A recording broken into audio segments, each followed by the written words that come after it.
Océane mettait son réveil sur le volume minimum. Non par tendresse, mais par habitude. Cette même habitude qui ne se forme pas en un jour, ni en un mois, mais lentement. Comme le calcaire sur un robinet, cela se dépose de façon invisible, couche après couche. Jusqu'au jour où, un matin ordinaire, on se rend compte que l'on s'est habitué à vivre ainsi, comme si l'on n'était même pas là. 6h10 février. Océane ouvrit les yeux avant que le réveil ne sonne. Elle se réveillait presque toujours en avance, et passait quelques secondes à fixer le plafond. Une fissure courait au-dessus de l'armoire. Elle était apparue l'hiver dernier, quand les voisins du dessus, les Martin, avaient eu un dégât des eaux. Cette fissure, il aurait fallu la reboucher depuis longtemps. Mais elle ne l'avait pas fait. Non pas par manque de temps. Du temps, elle en trouvait pour tout ce qui était nécessaire. C'est simplement que cette fissure était si petite, elle s'intégrait si parfaitement à ce plafond, que l'effacer lui semblait presque injuste. C'était comme si la maison disait avec honnêteté, « Regarde, l'eau est passée par ici. » Ça a été difficile. Mais maintenant, tout va bien. Oui, tout allait bien. Océane se leva, cherchant ses chaussons dans l'obscurité.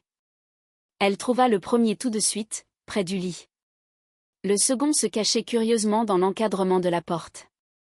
Cela faisait bien longtemps qu'elle ne s'étonnait plus de voir les objets se déplacer seuls dans l'appartement. Elle se dirigea sans bruit vers la cuisine, prenant soin de ne pas faire grincer la lame de parquet près de la salle de bain. Ce morceau de bois grinçait d'une manière si perçante, qu'on aurait dit qu'il cherchait délibérément à réveiller celui qui dormait derrière la porte fermée de la chambre. Elle l'évitait par automatisme. Comment contourne-t-on une flaque d'eau dans le noir? Ce n'est pas en y réfléchissant, mais parce que les pieds connaissent déjà le chemin. Sur la table de la cuisine, il y avait une assiette avec les restes des raviolis de la veille, accompagnée d'une fourchette. L'emballage, Thomas l'avait laissé sur la table, au lieu de le jeter dans la poubelle, pourtant situé à un demi-mètre de là, sous l'évier. Océane prit l'emballage, le jeta à la poubelle, ramassa l'assiette pour la mettre dans l'évier, et alluma la bouilloire. Voilà, c'était tout. C'est ainsi qu'allait la vie. Elle resta debout près de la fenêtre, attendant que l'eau bout. Dehors, c'était la cour en plein hiver. Le lampadaire brillait encore, bien que l'aube fût proche.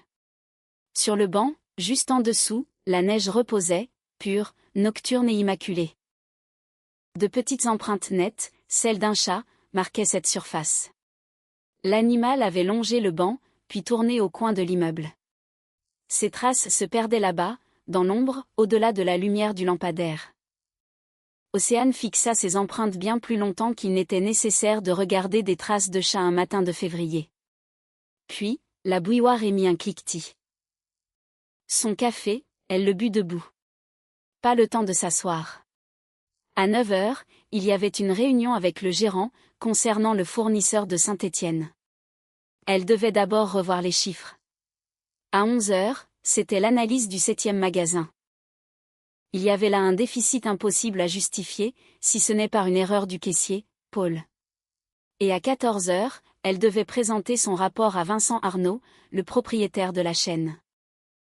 Ce dernier avait la fâcheuse habitude de poser des questions d'apparence simple, mais dont la réponse exigeait de connaître le bilan par cœur. Et Océane le connaissait. C'était bien la seule chose dans sa vie qui ne demandait aucun effort supplémentaire. Les chiffres se rangeaient d'eux-mêmes dans sa tête, comme des livres sur une étagère, bien alignés, dans un ordre parfait. À tout moment, elle pouvait saisir le bon ouvrage et l'ouvrir à la bonne page. Elle but son café, tout en regardant par la fenêtre. Aucune nouvelle trace de chat n'était apparue. Le lampadaire clignota, puis s'éteignit. Le jour s'était levé. Elle retourna dans la chambre, en silence, pour y prendre son sac par habitude. Thomas dormait, tourné vers le mur. La couverture avait glissé, dévoilant son épaule. Une épaule large, lourde, qui restait bronzée même en hiver. C'était une belle épaule. Autrefois, elle aimait s'y reposer. Elle y posait sa tête pour s'endormir, convaincue que rien de mal ne pourrait arriver pendant la nuit, car cet homme grand, chaleureux et solide était à ses côtés. Sur la table de chevet, de son côté à lui, Le téléphone affichait encore YouTube. L'écran, toujours allumé, diffusait une vidéo sur les investissements immobiliers. Il s'était probablement endormi en la regardant la veille. Elle prit l'appareil, verrouilla l'écran, le reposa, saisit son sac, et sortit sur la pointe des pieds. Dans le couloir, elle jeta un coup d'œil au miroir. Elle portait un tailleur gris foncé, strictement professionnel, choisi pour sa réunion avec le propriétaire. Ses cheveux étaient attachés. Son visage. C'était ce fameux visage qu'elle avait appris à composer à 25 ans, lorsqu'elle était devenue chef comptable. Elle avait alors compris une chose essentielle: si tu veux que des hommes plus âgés t'écoutent, il te faut un visage qui annonce d'emblée: j'en sais bien plus que ce que je dis. À cette expression, elle n'avait jamais fait d'infidélité. Ni lors des réunions, ni pendant les négociations, ni face à sa belle-mère. Et parfois même, elle l'affichait devant le miroir de son entrée, à 6h30 du matin. On y va, dit-elle à son reflet, avant de franchir la porte. Ils s'étaient rencontrés 7 ans plus tôt, en novembre, à l'anniversaire de Camille. Camille travaillait dans la même entreprise qu'Océane, mais au service commercial. Une fois par an, elle organisait une fête dans son appartement. Il y avait une vingtaine de personnes. C'était exigu, joyeux, et pour toute nourriture, on trouvait des assiettes de charcuterie poussées sur un coin de table. Surtout, il y avait toujours quelque chose de cassé chez Camille. C'était une règle. Tantôt la prise de la salle de bain rendait l'âme une heure avant l'arrivée des invités, tantôt le robinet de la cuisine se mettait à fuir. Cette fois-là, c'était le vidéoprojecteur. Camille l'avait apporté pour montrer les photos de son voyage dans les Vosges. L'appareil s'était allumé, avait projeté une seule image des bouleaux, un lac, un peu de brume, puis s'était tu. Dépitée, Camille appelait déjà le service client, tandis que les invités faisaient semblant de très bien s'amuser sans photo. Océane se tenait près de la table de la cuisine, un verre de vin rouge à la main. Elle observait un homme grand et robuste, qu'elle ne connaissait pas. Il prit le projecteur, l'installa sur la table, et commença à le démonter. Il le fit sans précipitation, avec soin, sans prendre des airs de héros. Il agissait simplement comme quelqu'un qui sait de quoi il retourne. Il chercha à l'intérieur, manipula quelques pièces, puis demanda du ruban adhésif à Camille. Elle lui en apporta. Il fixa quelque chose, remonta l'appareil, et l'alluma. Les bouleaux réapparurent. Oh, s'exclama Camille. L'homme hocha la tête, puis retourna à son verre. Tout ce temps, Océane l'avait observé. Pas ses mains, bien qu'elles fussent grandes et habiles, ce qu'elle avait noté du coin de l'œil. Non, elle fixait son visage. Il ne s'agitait pas, ne cherchait pas l'approbation du regard, et ne prétendait pas accomplir un exploit. Il avait simplement réparé l'objet. Et ensuite, il avait repris son verre, l'air de rien. « Tu te balades toujours avec un tournevis ?» demanda-t-elle, lorsqu'il se retrouva près d'elle. Il la regarda. Ses yeux étaient gris, légèrement plissés. Ce n'était pas de la méfiance, mais le regard d'un homme habitué à évaluer la distance avant de commencer un travail. Seulement chez Camille. Il y a toujours un truc qui casse ici. Tu as remarqué? Moi, c'est Thomas, dit-il, en tendant la main. Océane, répondit-elle en la serrant. La poignée de main était dépourvue de théâtralité. Ferme et brève, digne de quelqu'un qui n'a rien à prouver. D'où tu la connais? Demanda-t-il, avec un signe de tête vers Camille, qui montrait déjà la brume des Vosges aux convives. On travaille ensemble. Et toi? J'ai refait son appartement l'année dernière. Nous sommes restés en bons termes, comme elle dit. Tu es dans le bâtiment, alors? Chef de chantier, dit-il, sans emphase, comme un simple fait. Tu bosses dans ces magasins? Directrice financière. La chaîne s'appelle Master Pro. Ça te parle? C'est là que j'achète mes fixations, dit-il. C'est une bonne enseigne. On fait de notre mieux. Ils restèrent dans la cuisine pendant encore 3 heures. Les autres invités se déplaçaient, certains commençaient à partir. Camille rangea le projecteur et mit de la musique. Océane et Thomas restèrent près de la fenêtre. D'abord avec du vin, puis avec du thé, car les bouteilles étaient vides. Et ils parlèrent. Il raconta ses chantiers, sans vantardise, mais pour expliquer les rouages de son métier. Elle écoutait avec attention, posait des questions. Il en fut surpris, généralement, les femmes ne s'intéressaient pas au ferraillage des fondations. Elle eut un petit rire. Je suis directrice financière dans une chaîne de bricolage et de construction. Le ferraillage, j'en sais bien plus que je ne le voudrais. Tu ne t'ennuies pas avec des chiffres toute la journée, demanda-t-il. Les chiffres ne mentent pas, répondit-elle. Et c'est ce qui me plaît. Tu peux dire ce que tu veux à une personne, elle te croira ou non, elle s'en souviendra ou l'oubliera. Mais un chiffre, lui, reste exactement à sa place. On ne peut pas le faire changer d'avis. Il resta silencieux un instant, réfléchissant. Elle le remarqua aussi, il ne comblait pas les silences par des mots futiles, il se taisait simplement pour penser. C'est une belle façon de voir les choses, finit-il par dire. À ce moment-là, elle s'était dit, il est intelligent. Pas d'une intelligence arrogante, mais d'une intelligence discrète et authentique. Pour leur premier rendez-vous, il l'invita chez lui. Il l'avait appelée 3 jours plus tard, disant « Viens, tout simplement, je prépare à manger. » Et elle y alla.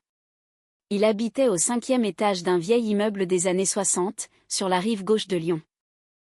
L'appartement était modeste, typiquement masculin, sans fioritures.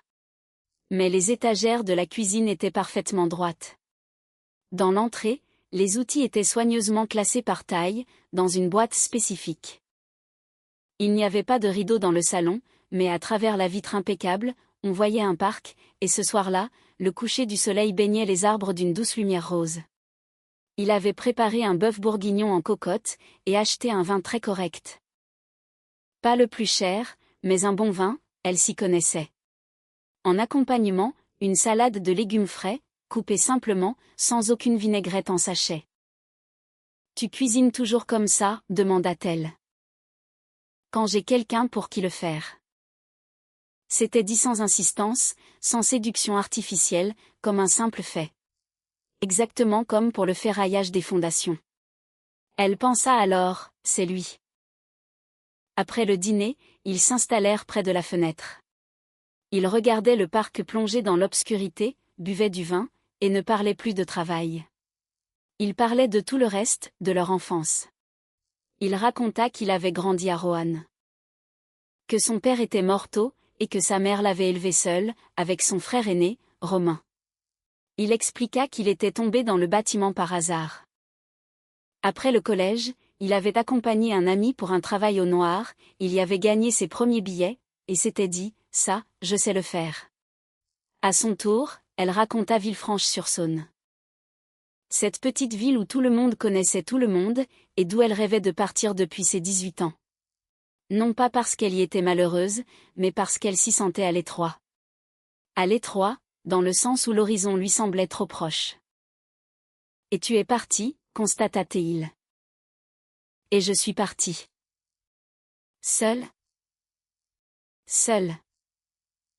Il la regarda longuement, avec calme, et hocha la tête. Comme si c'est ce qu'il fallait faire, comme s'il aurait agi exactement de la même manière. Elle partit sur les coups de minuit. Sur le pas de la porte, il déclara. Tu es une bonne compagnie. Toi aussi, répondit-elle. Ce n'était pas, tu me plais, ni, j'ai envie de te revoir. Seulement, tu es une bonne compagnie. C'était sincère. Et Océane appréciait la franchise par-dessus tout. Ils se marièrent 2 ans plus tard. Pas par précipitation, mais parce que, comme elle le confiait à Marie, tout est devenu évident, il n'y a aucune raison de faire traîner les choses. Le mariage civil fut modeste, les témoins et la famille très proches. Océane avait choisi une robe simple, de couleur crème, sans traîne.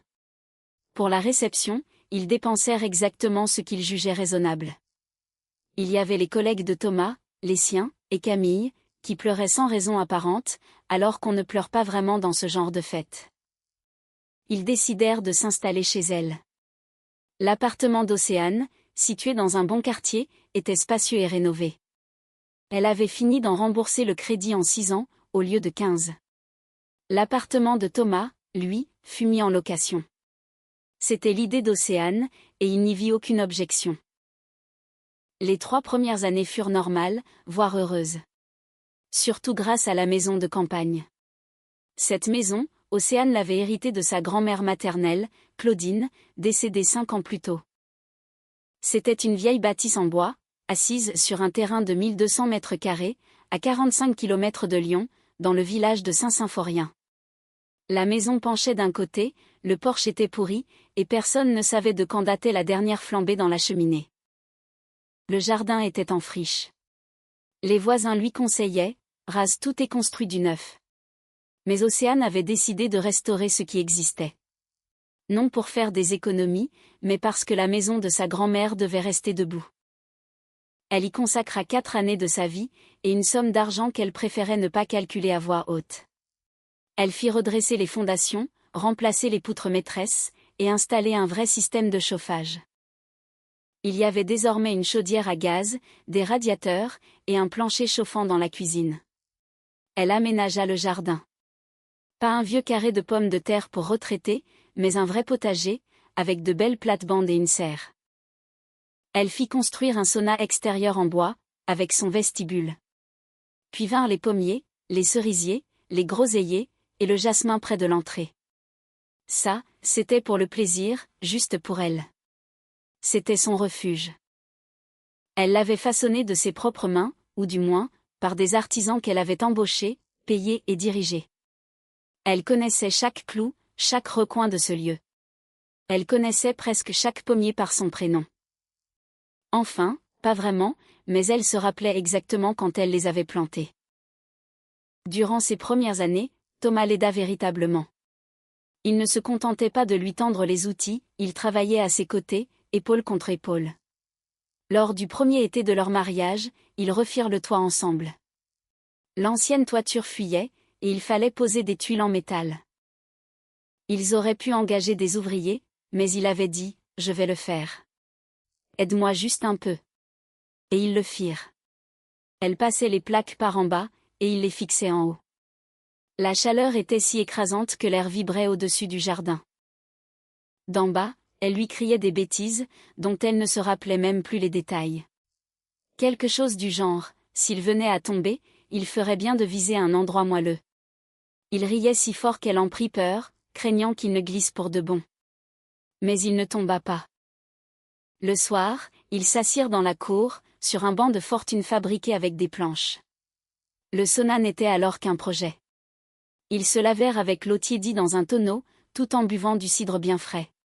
Au-dessus d'eux, le ciel se piquait des premières étoiles.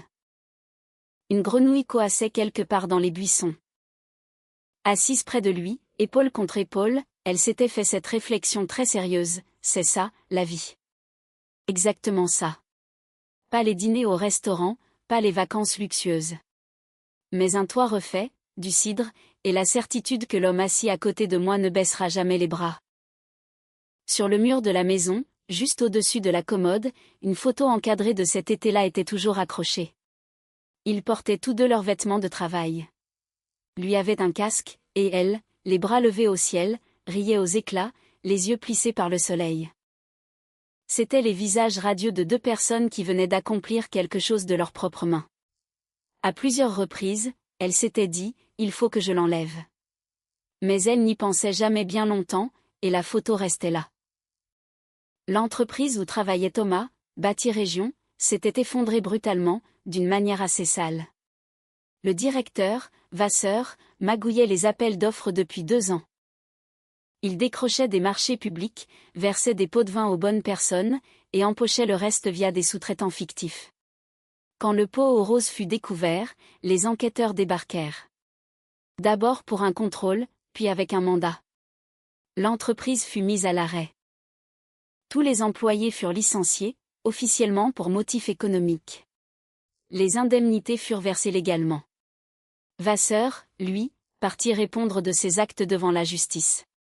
Thomas rentra à la maison à l'heure du déjeuner. À cette époque, Océane travaillait depuis le salon. Elle rédigeait un rapport urgent. En voyant son visage, elle comprit immédiatement. Il était livide. Pas terrifié, non, mais plutôt désemparé. Comme un homme à qui l'on vient d'annoncer que la route qu'il empruntait depuis 15 ans est barrée, et qu'il faut maintenant trouver une déviation. C'est fini, annonça-t-il. Ils ont fermé la boîte. Elle se leva et le prit dans ses bras. Sans dire un mot, elle le serra, le soutenant pendant qu'il accusait le coup. Puis, elle le fit asseoir, prépara du thé, et lui laissa le temps d'encaisser. Le soir même, ils s'assirent ensemble devant une feuille de papier, et dressèrent une liste. Quelles étaient les entreprises de la région? Quels chantiers étaient en cours? Qui connaissait-il personnellement parmi les chefs de projet et les clients? La liste s'avéra longue. Il la parcourut en hochant la tête. Oui, je vais essayer là. Oui, je vais l'appeler. Les 3 premiers mois, il se rendit honnêtement à des entretiens. Elle le savait, car elle le voyait de ses propres yeux. Il rentrait à 6 ou 7 heures du soir, parfois avec des offres imprimées à la main. Il racontait ses journées. Dans une boîte, on lui proposait un salaire de manœuvre, hors de question. Dans une autre, le chantier était beau, mais l'équipe semblait louche, le patron lui rappelait Vasseur. Ailleurs, il fallait patienter, un poste se libérerait peut-être en avril. Océane ne le pressait pas. Elle lui disait qu'il trouverait bien une solution. Son salaire à elle était confortable, ils avaient des économies, il n'y avait pas d'urgence. Mais elle mémorisa cette période, car ce genre de détails reste gravé, même quand on essaie de les oublier. Lors d'une de ces soirées, une pensée la frappa soudain, il ne cherche pas un endroit où il veut travailler. Il cherche un endroit qui réponde parfaitement à toutes ses exigences. Et s'il ne le trouve pas, il rejette l'offre. Mais le poste idéal, ça ne tombe pas du ciel. Elle chassa cette idée. Il était trop tôt pour tirer de telles conclusions. Puis, le mois d'avril passa. L'été arriva, et avec lui, quelques petits travaux au noir. Il refit quelques pièces pour des connaissances, aida le voisin de son beau-père à poser une baignoire. Ça ne rapportait pas gros, mais c'était toujours ça. Océane ne faisait pas les comptes à voix haute. Elle se contentait de tenir son fichier Excel à jour, scrupuleusement, avec les dates et les montants. Des formations professionnelles de directrice financière. Puis 20 septembre, suivi de l'hiver. Et elle réalisa qu'elle avait cessé de demander « Alors, ça donne quoi pour le boulot ?» Non pas qu'elle s'en désintéressait, mais parce que la réponse, elle la connaissait déjà. Une réponse du style « Il y a un truc en vue » ou bien « Je me laisse encore un peu de temps ». Elle avait cessé de demander, et lui avait cessé de raconter. Tels 2 convives qui se mettent d'accord, tacitement et simultanément, pour éviter un sujet fâcheux à table. Nadine, la mère de Thomas, était venue faire sa connaissance un mois après le mariage. Elle avait appelé son fils, et non Océane, pour lui annoncer sa visite un dimanche. Le vendredi soir, Thomas prévint sa femme. « Ma mère vient ce week-end, rien de spécial. » Océane fit le ménage à fond. Elle acheta un gâteau dans une excellente pâtisserie de la rue de la République. Un gâteau que sa belle-mère, elle l'apprit plus tard, détestait. Nadine ne jurait que par le fait maison. Mais ça, Océane l'ignorait encore. Nadine arriva le dimanche à midi pile, sonna à la porte avec une précision d'horloge. Elle entra, retira ses chaussures, et sortit de son sac ses propres chaussons. Elle voyageait toujours avec. Elle inspecta l'entrée, puis la cuisine, avant de passer au salon. Elle n'en fit pas trop, elle regardait simplement avec insistance, avec acuité, comme quelqu'un dont le métier est de contrôler. Ancienne inspectrice des impôts, cela laisse des traces dans le sang, visiblement. Derrière le radiateur du salon, elle dénicha un peu de poussière. Elle se pencha, passa son doigt, et déclara d'un ton faussement anodin, en fixant sa phalange. Il faudrait nettoyer ici, sinon le radiateur chauffe moins bien. Océane sourit, prit un chiffon, et essuya. À l'intérieur, quelque chose bougea. Une sensation légère, presque imperceptible, comme le premier petit éclat sur une tasse. On peut toujours y boire, mais le bord n'est plus tout à fait lisse. Ensuite, la belle-mère remarqua les diplômes accrochés au mur. 2 cadres, l'un en comptabilité, l'autre en gestion financière. Elle les examina et hocha la tête. « C'est bien que tu sois instruite, décréta-t-elle. Notre Tom est très intelligent, il lui fallait quelqu'un à sa hauteur. » Océane sourit à nouveau. Elle savait sourire précisément au moment où c'était le plus difficile. Autour d'une tasse de thé, Nadine se mit à raconter Thomas. Elle parla de l'élève qu'il était, de ce jour, en classe de 4e, où il avait réparé la serrure des voisins. Non, pas la serrure, elle se reprit à temps, c'était un verrou. Et comment ces derniers l'avaient félicité. Elle raconta comment elle l'avait élevé seule, après la mort de son mari.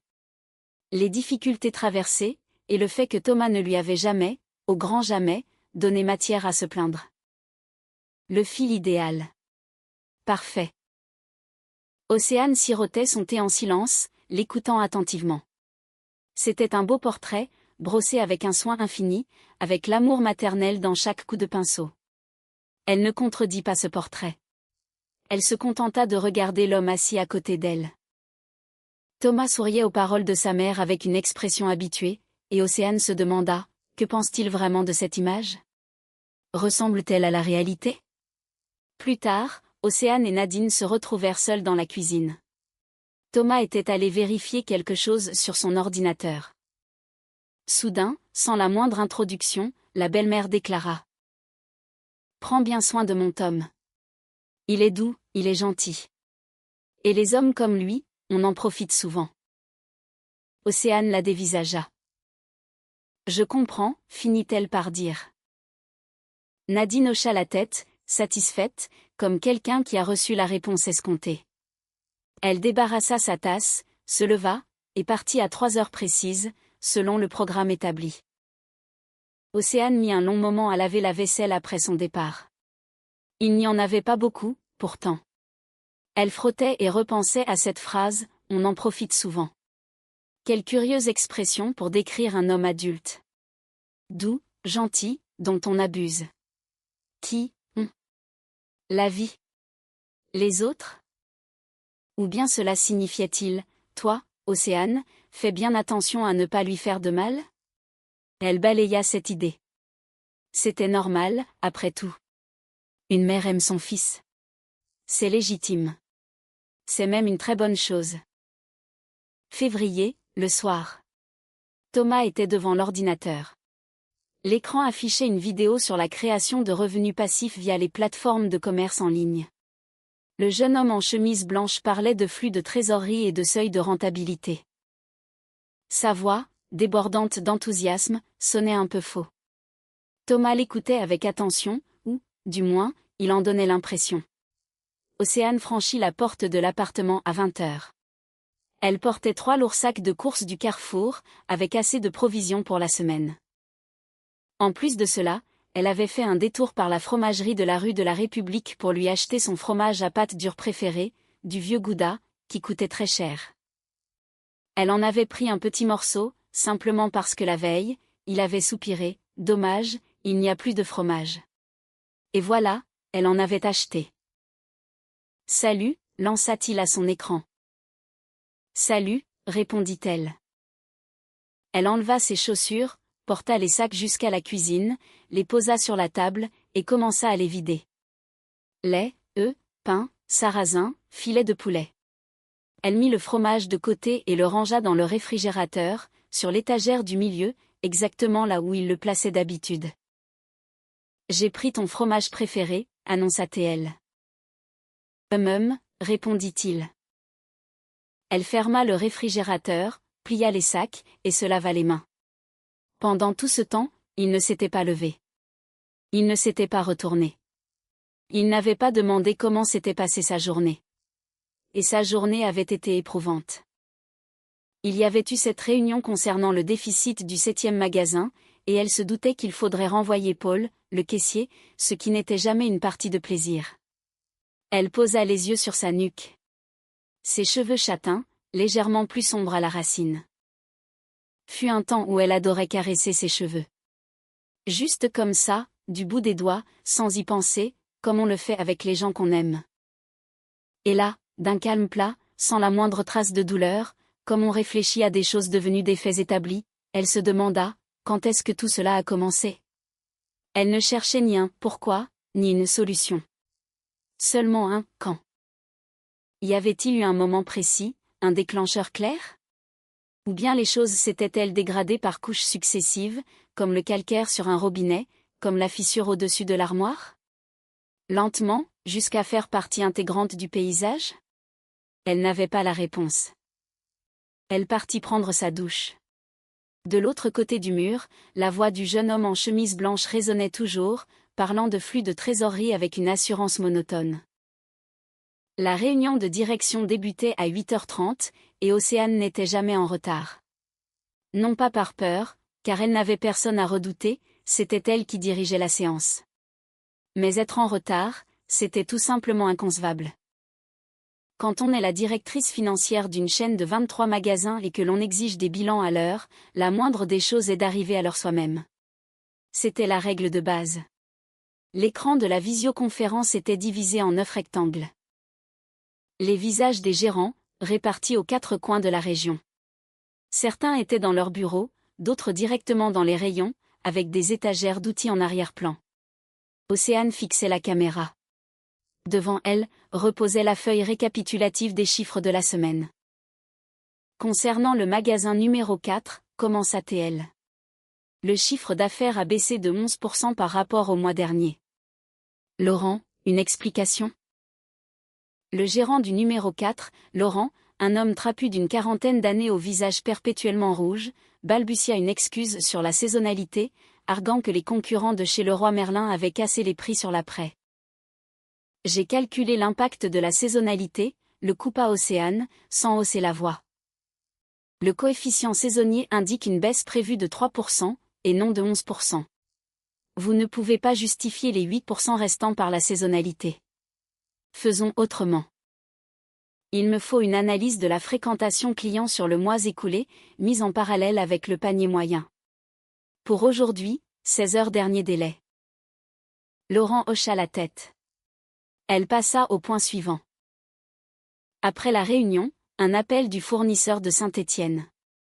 Le commercial, prénommé Gilles, un jeune homme au débit mitraillette, lisant manifestement un script, l'informa que son entreprise était contrainte d'augmenter le prix des fixations de 18%. L'inflation, le coût du transport. Vous comprenez la situation? Je comprends très bien, rétorqua Océane. Vous avez 3 heures. Pendant ce temps, j'ai contacté 2 autres fournisseurs, à Grenoble et à Valence.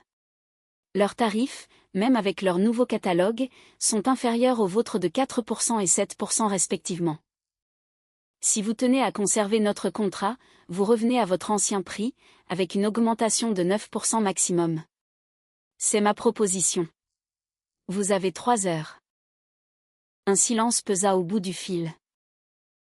Je dois faire valider ça par ma direction. Faites donc. J'attends votre retour avant midi. Elle raccrocha et tourna la page. À midi pile, Gilles la rappela pour accepter une hausse de 11%. Elle donna son accord, car elle s'était secrètement fixé un plafond à 12%. Les 2 parties étaient satisfaites, ou du moins, faisaient semblant de l'être. Dans les affaires, cela revient au même. À l'heure du déjeuner, elle mangea un sandwich devant son ordinateur. Non pas qu'il n'y ait pas de cafétéria, l'entreprise disposait d'un excellent réfectoire au 2e étage. Mais le temps de descendre, de manger et de remonter, 20 minutes se seraient écoulées, et le rapport de Laurent devait déjà être dans sa boîte mail. Elle croquait dans son sandwich, les yeux rivés sur un tableau. Une rondelle de concombre glissa et tomba sur son bureau. Elle la ramassa, l'avala, et replongea dans ses colonnes de chiffres. C'est à ce moment précis que son téléphone sonna. Nadine. Océane fixa l'écran pendant une seconde. Une seconde exacte, pas une de plus. Puis elle appuya sur la touche « Répondre ». Bonjour, Nadine. Océane, ma chérie. La voix de sa belle-mère était, comme à l'accoutumée, sonore et articulée, avec cette intonation qu'Océane qualifiait intérieurement de « Je ne te parle pas, je projette ma voix sur toi ». J'arrive enfin à te joindre. Tu n'es pas trop occupé? Un petit peu. Quelque chose ne va pas? Oh non, tout va bien. Dis, tu pourrais demander à Tom de m'appeler?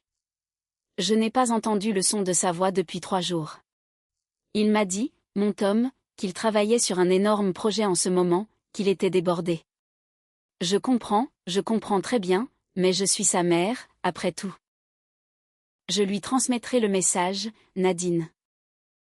Et aussi, Océane, dis-lui que tante Gisèle a demandé de ses nouvelles. Tu te souviens de tante Gisèle? Elle est tellement admirative de mon Tom, elle est si fière de lui. Elle dit toujours, quel neveu formidable tu as là, Nadine. Une carrière sérieuse, et un homme si posé.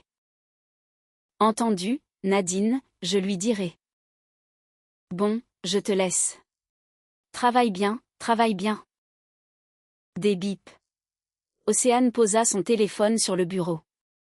Elle regarda par la fenêtre pendant exactement 3 secondes. Dehors, c'était le mois de février lyonnais, grisâtre, avec ses platanes dénudés et la neige fondue qui s'amassait le long des trottoirs. Puis, son regard revint sur le tableau. Un énorme projet, débordé. Elle prit son stylo et ajouta, d'une main ferme, une nouvelle ligne dans la colonne des dépenses. L'histoire des projets s'était tissée toute seule. Pas par un calcul machiavélique, mais avec cette facilité qu'ont les mensonges innocents à s'installer. La première fois, Thomas avait dit à sa mère, « Je fais du conseil sur quelques chantiers en ce moment. » C'était au tout début, 3 mois à peine après la fermeture de Bâti Région. Et à l'époque, c'était vrai. Une de ses connaissances, un promoteur, l'appelait pour lui poser des questions, et le dédommageait un peu pour ses avis. C'était vrai. Pas toute la vérité, mais une partie. Plus tard, ce promoteur avait trouvé un autre spécialiste. Les séances de conseil avaient cessé. Pourtant, le mot projet était resté dans ses conversations avec Nadine, et, comme par enchantement, de nouveaux termes s'y étaient greffés, gros clients, négociations, télétravail. Océane entendait tout cela, et elle gardait le silence. Pas par lâcheté, mais pour s'épargner une dispute pathétique au téléphone. Elle se disait qu'il réglerait le problème entre eux, qu'il était inutile d'angoisser sa mère. Puis, il fut trop tard. La légende urbaine avait enflé, telle une fissure qu'on néglige de reboucher. Nadine en avait touché 2 mots à tante Gisèle, qui s'était empressée de le répéter à la voisine, laquelle avait propagé la nouvelle. Le petit homme conseillait sur de grands projets immobiliers. Il gagnait très bien sa vie. De nos jours, tout le monde travaillait à distance, après tout. Un garçon brillant, vraiment. Un petit mythe familial, si on y touchait, il tombait en poussière. Mais tant qu'il tenait, il tenait. Océane avait conscience que ce mythe ne reposait pas seulement sur les épaules de Thomas. Thomas se contentait de ne rien démentir, mais c'était elle qui en assurait les fondations avec son silence complice, c'est « je lui transmettrai » et c'est « oui, Nadine ». Elle était l'architecte de cette supercherie, au même titre que lui. Elle utilisait simplement d'autres matériaux, la politesse et le refus de froisser une femme âgée. Parfois, lors de nuits d'insomnie, cette pensée la tourmentait. Elle réalisait qu'entretenir le mensonge d'un autre faisait d'elle une menteuse. Elle, la femme qui tenait tête à un fournisseur en lui lançant « Vous avez 3 heures » et qui respectait sa parole à la minute près. À chaque fois qu'elle répondait « Je lui transmettrai » à sa belle-mère, au lieu de dire « Nadine, il n'y a aucun projet, votre fils n'a pas travaillé depuis 2 ans et demi, et l'argent qu'il vous envoie, c'est le mien », elle se trahissait elle-même. Elle y pensait souvent, mais les mots ne sortaient jamais. Elle gérait ce tableau sur Excel. Une vieille habitude de chef comptable. Simple, sans mise en forme superflue. 3 colonnes, la date, le montant, la justification. Elle l'ouvrait une fois par mois, le mettait à jour, le fermait, et analysait le solde. Le crédit immobilier était remboursé depuis belle lurette. C'était un bon point. Son appartement n'était grevé d'aucune hypothèque. Un autre bon point. La voiture, une berline classique. Encore 3 ans de crédit, à son nom. Les mensualités, les charges, les courses, la maison de campagne, le gaz, l'électricité, la taxe foncière, les assurances, le téléphone. Tout cela était clair, net et sans surprise. Mais, sur une ligne bien à part, les virements à Nadine. De sa propre carte bleue vers la carte de sa belle-mère. Régulièrement, une fois par mois, et parfois 2 fois en cas de dépenses imprévues. Dans le motif de la transaction, elle inscrivait « virement » sans motif. Sur les relevés bancaires de sa belle-mère, il devait figurer exactement la même chose, un simple virement. Mais de qui? Bah, de son Tom, évidemment. De son Tom chéri. Ces 6 derniers mois, un sombre soir de novembre, elle avait fait les comptes. Le total s'élevait à 500 €. Une aide régulière pour sa mère, plus 2 fois pour des médicaments, et 1 fois pour un souci de plomberie. 500 €. Les revenus de Thomas sur cette même période s'élevaient à 50 €. Il avait aidé un voisin à porter des meubles lors d'un déménagement. Elle ferma Excel et ouvrit sa boîte mail professionnelle. Le rapport de Laurent était enfin arrivé. Elle l'ouvrit et commença la lecture. Les chiffres, eux, ne mentaient pas. L'incident avec la voiture avait été lamentable. Pas à cause de l'accident en soi, mais d'un point de vue purement humain. Thomas s'était rendu au centre commercial avec la voiture d'Océane. C'était son véhicule à elle, mais il le prenait quand il en ressentait le besoin. Elle ne s'y opposait pas, la voiture était là, autant qu'elle serve. Il était rentré et l'avait garée dans le box. Le soir, pendant le dîner, alors qu'elle réchauffait des blancs de poulet, il était scotché à son téléphone. Sans lever les yeux, il lâcha. Au fait, le rétro a un peu pris cher. Quel rétro? Le latéral gauche. Sur le parking. Un type s'est collé à moi. En sortant, j'ai frotté. Je m'en suis même pas rendu compte sur le coup. C'est grave? La coque est fendue. Le miroir n'a rien. Le carrossier fut catégorique, il fallait changer toute la coque. D'accord. Elle appela le garage le lendemain, et prit rendez-vous. 80 €. Elle déposa la voiture, et la récupéra 2 jours plus tard. Le rétroviseur était comme neuf. Mais elle avait l'application de l'assurance sur son téléphone. La télématique y était activée en permanence. Elle enregistrait tout, la vitesse, les freinages, les itinéraires. Après son histoire de chauffard sur le parking, elle avait ouvert l'application et consulté les données du jour en question. Il s'était garé au centre commercial, puis en était reparti très lentement, les données le prouvaient. Aucune manœuvre brusque, rien d'anormal. Il avait manifestement mal calculé son angle de braquage, accrochant un pilier ou un obstacle fixe. Il n'y avait jamais eu de chauffard. Elle ferma l'application. Ce n'était pas un gros mensonge éhonté, c'était un mensonge mesquin, infantile. Le genre de mensonge que l'on invente pour éviter d'assumer une conversation gênante. C'était bien pire qu'une véritable trahison. Une trahison engendre un conflit ouvert. Les petits mensonges, eux, deviennent une habitude. 80 €. Elle l'inscrivit dans le tableau. Océane et Marie s'étaient rencontrés au tout début, lorsqu'Océane venait de prendre son poste de directrice financière.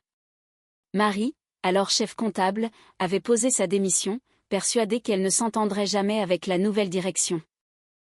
Océane l'avait convoquée dans son bureau et elles avaient discuté pendant 1 heure. À l'issue de cet entretien, Marie avait retiré sa lettre.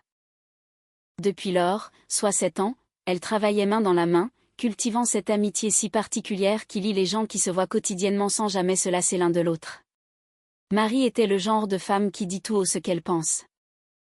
Pas par manque d'éducation, mais parce que perdre son temps en circonlocution lui paraissait d'un gaspillage affligeant. Grande, rousse, divorcée depuis 8 ans, elle élevait seule son fils adolescent, dont elle disait simplement « il grandit, c'est le principal ». Ce soir-là, elles étaient attablées dans un petit café de la rue de la Charité. Un endroit modeste qu'Océane affectionnait, car on n'y était pas obligé de hurler pour s'entendre. Marie buvait un latte, Océane un americano sans sucre. Bon, Océane, lança Marie de but en blanc. Combien de temps ça va encore durer? Océane savait de quoi elle parlait. Elle ne demanda pas d'explication, ne feignit pas l'incompréhension. Elle fit simplement tourner sa tasse entre ses doigts. Je n'en sais rien, répondit-elle. Ça fait 2 ans et demi. Je sais. Il ne cherche plus du tout. Si. Un silence s'installa. De temps en temps. Marie la regarda fixement.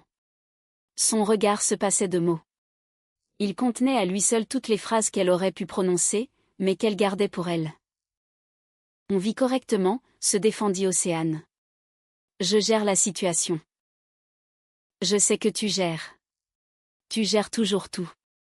Marie posa sa tasse lourdement. Mais le problème n'est pas de savoir si tu gères. Tu es épuisée? Non.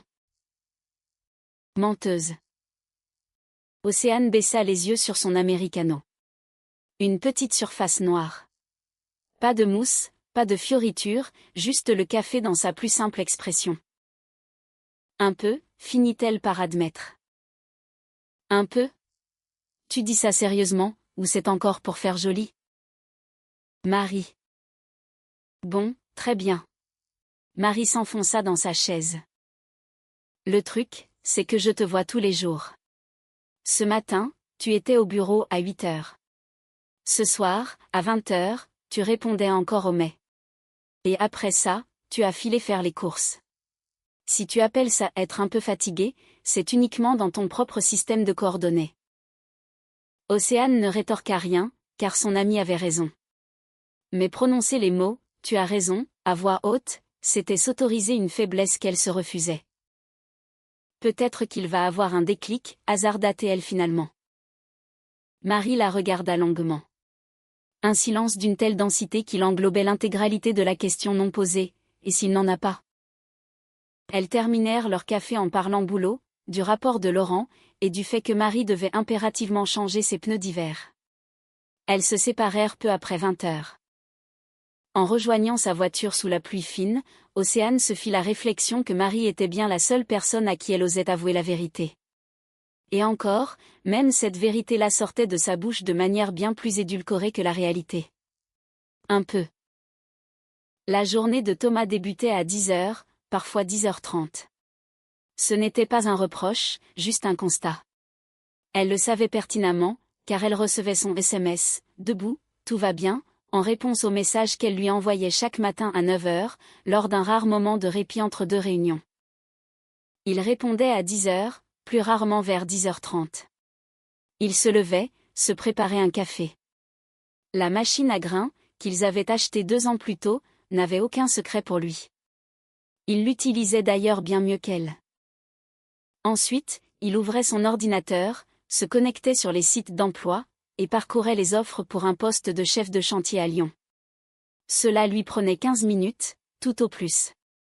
Les annonces étaient rares, il les connaissait déjà par cœur. Il fermait les onglets et ouvrait YouTube. Puis venait le coup de téléphone quotidien à son ami Hugo. Hugo était une source intarissable de projets farfelus, revente de pièces automobiles, négoce de ferraille, importation en gros pour les revendre sur Internet. Chaque fois, c'est un plan en or, je t'assure, des mecs s'en mettent plein les poches. À chaque fois, ils en discutaient longuement, analysant le marché avec un sérieux papal. Et puis, curieusement, l'idée s'évaporait d'elle-même, jusqu'à l'appel suivant. Un soir, Océane rentra aux alentours de 20 heures. Il l'accueillit dans le couloir, presque enjoué.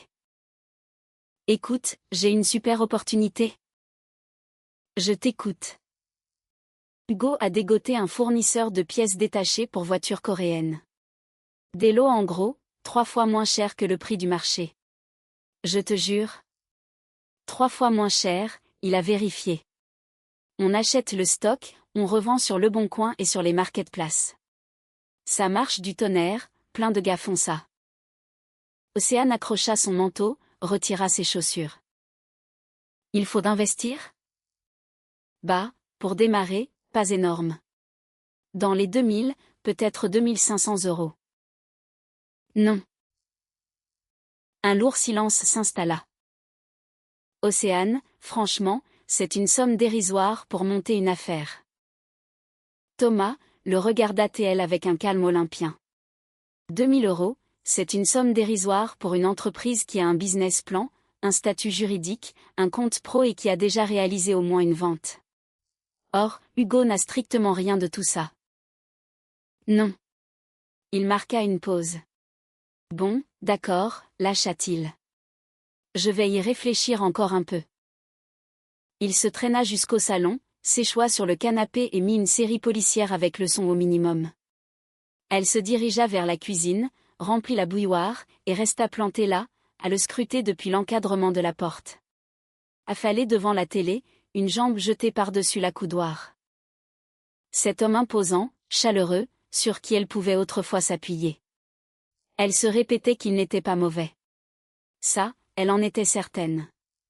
Il n'était ni méchant, ni cruel, il ne buvait pas, il ne l'avait jamais trompée.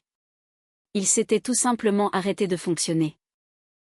Comme une horloge qu'on a oublié de remonter, elle reste figée, indique l'heure exacte 2 fois par jour, mais les aiguilles ne tournent plus. Quand cette mécanique s'était-elle grippée? Elle l'ignorait. Peut-être que le mal était là bien avant qu'ils ne se rencontrent, et qu'elle avait été aveugle. Peut-être que la chute de Vasseur l'avait brisée. Ou peut-être qu'il avait tout simplement atteint ses limites et qu'il refusait de l'admettre. Elle l'ignorait. La bouilloire se mit à siffler. Nadine appela au beau milieu du mois de mars. Océane, ma chérie, on va bien à la maison de campagne pour Pâques? Tom me disait qu'on pourrait tous s'y retrouver.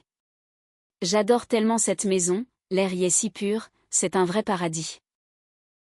Nadine, j'ai une surcharge de travail énorme en ce moment. Je dois vérifier mon emploi du temps. Oh, le travail, répliqua sa belle-mère avec une gaieté forcée. Mais Pâques, c'est sacré. J'en ai déjà touché un mot à tante Gisèle. Elle était folle de joie. Tu connais son admiration pour mon Tom. Elle a tellement hâte de l'entendre parler de ses projets. Océane était assise dans sa voiture, fraîchement garée devant l'entreprise. Le moteur tournait encore. Elle écoutait le monologue de sa belle-mère, les yeux fixés sur le pare-brise où s'écrasait une bruine glaciale, les premières averses de mars. D'accord, Nadine, c'est d'ATL. Nous irons. Merveilleux. De toute façon, j'étais sûre que tu dirais oui. Tu es une maîtresse de maison parfaite, tu sais toujours tout organiser d'une main de maître. Au revoir, Nadine. Elle coupa le contact et resta immobile quelques instants. Tante Gisèle, qui était déjà invitée avant même qu'on ne lui demande son avis. Tante Gisèle, qui se faisait une joie d'entendre parler des fameux projets. Maîtresse de maison parfaite. Tu sais toujours tout organiser. Ce n'était pas un compliment sincère, c'était l'énoncé de ses obligations.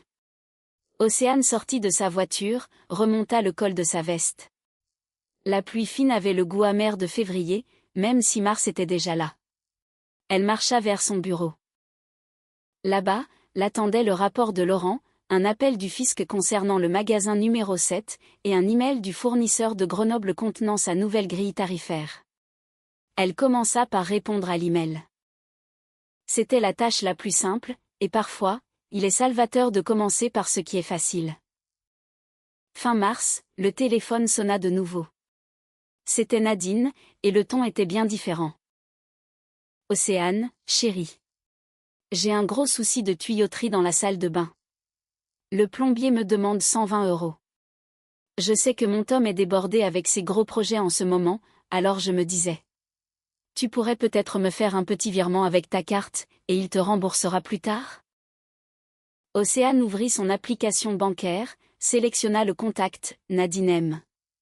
Virement de 120 €. Validé. C'était fait. Ensuite, elle ouvrit son célèbre fichier Excel, chercha la ligne « Virement belle-mère » et mit à jour le montant annuel. Le total atteignait désormais 620 € pour l'année en cours. Et il te remboursera plus tard. Cette phrase, elle ne l'inscrivit nulle part. C'eût été une colonne inutile. On n'enregistre pas les promesses en l'air dans un tableur. Seuls les faits avérés y ont leur place. Et les faits racontaient l'histoire suivante, en 2 ans et demi de vie commune sous le régime du Tom cherche du travail, Océane avait remboursé le crédit de la voiture, payé les réparations. Du rétroviseur abîmé sur le parking, rempli le frigo, réglé toutes les factures, financé 2 travaux de rénovation à la campagne, et subventionné régulièrement sa belle-mère, au nom de son mari. Son salaire de directrice financière, à la tête de 23 magasins, était excellent. À condition de ne pas avoir à porter le monde entier sur ses épaules. Elle ferma son tableur. Dehors, Mars tirait sa révérence. Bientôt avril. La neige allait enfin fondre, la terre se réchauffait, et il faudrait rouvrir la maison de campagne. Elle chérissait ce rituel. Arriver là-bas pour la première fois après les longs mois d'hiver, ouvrir la porte, et sentir cette odeur de bois froid. Puis filer directement au fond du jardin pour vérifier si le pommier avait survécu. Il survivait, toujours. Certaines choses s'obstinent à vivre, contre vent et marée. La liste de courses, elle la découvrit par le plus grand des hasards. Thomas avait abandonné son téléphone sur la table de la cuisine, l'écran allumé sur l'application de notes. Elle ne fouillait pas, elle passait juste à côté avec sa tasse de café, et son regard fut accroché par le titre, Pâques, tapé par ses gros doigts maladroits sur l'écran tactile. Les 3 litres, 3 douzaines. Gigot d'agneau, bon cognac, foie gras, saumon fumé, vieux comté, herbes fraîches, tomates cerises. Elle posa sa tasse, prit l'appareil, lut jusqu'à la dernière ligne, puis fit ce que son cerveau faisait automatiquement face à une liste de courses, elle en calcula le coût. Le gigot d'agneau, c'était au moins 40 € s'il venait du boucher. Le foie gras et le saumon, 50 de plus, minimum. Un bon cognac, dans les 60 €, sans taper dans le haut de gamme. Le reste, une broutille, mais ça chiffrait vite. Le tout avoisinait les 180 à 200 €, en étant réaliste. Thomas émergea de la chambre. Il avait l'air de quelqu'un qui vient tout juste d'ouvrir les yeux, alors qu'il était debout depuis une bonne heure. Tom, c'est la liste pour Pâques ? Oui. Il récupéra son téléphone et le glissa dans la poche de son jogging. J'en ai discuté avec ma mère. Elle a dit qu'il fallait qu'on fasse une belle table. C'est une grande fête, après tout. Et vous avez discuté du budget ? Il la dévisagea, non pas avec agacement, mais avec l'incompréhension sincère de celui qui ne saisit pas l'objet de la question. Ben, c'est toi qui sais ce qu'il faut acheter, et en quelle quantité. Moi, j'ai juste noté les idées pour qu'on n'oublie rien. Thomas, le coupa TL d'une voix monocorde, il y en a pour au bas mot 200 €. Quand tu as fait ta liste avec ta mère, tu t'es posé la question de savoir qui allait payer ? Je pensais que c'est toi qui gérais les courses, bredouilla-t-il. Il marqua une pause. C'est toujours toi qui fais les grosses courses, non ? Voilà qui est parfait, conclut-elle. Sans la moindre trace d'ironie, sans aucune volonté de provoquer. C'était un constat pur et simple, comme si le dossier était désormais clos. Il tourna les talons, se dirigea vers la cuisine, et lança la machine à café.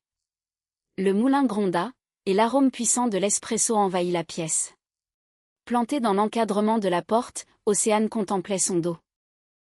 Un dos large, moulé dans un t-shirt froissé, le dos parfaitement détendu d'un homme qui a délégué tous ses problèmes. Voilà qui est parfait. Elle acquiesça silencieusement, cochant une case imaginaire dans son esprit. 2 semaines avant Pâques, elle se rendit seule à la maison de campagne.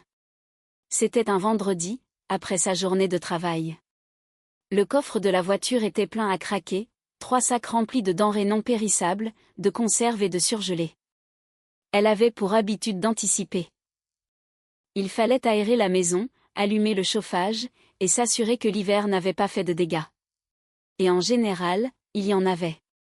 Le trajet lui prit un peu plus d'1 heure. Ce soir d'avril était clair, les jours s'allongeaient.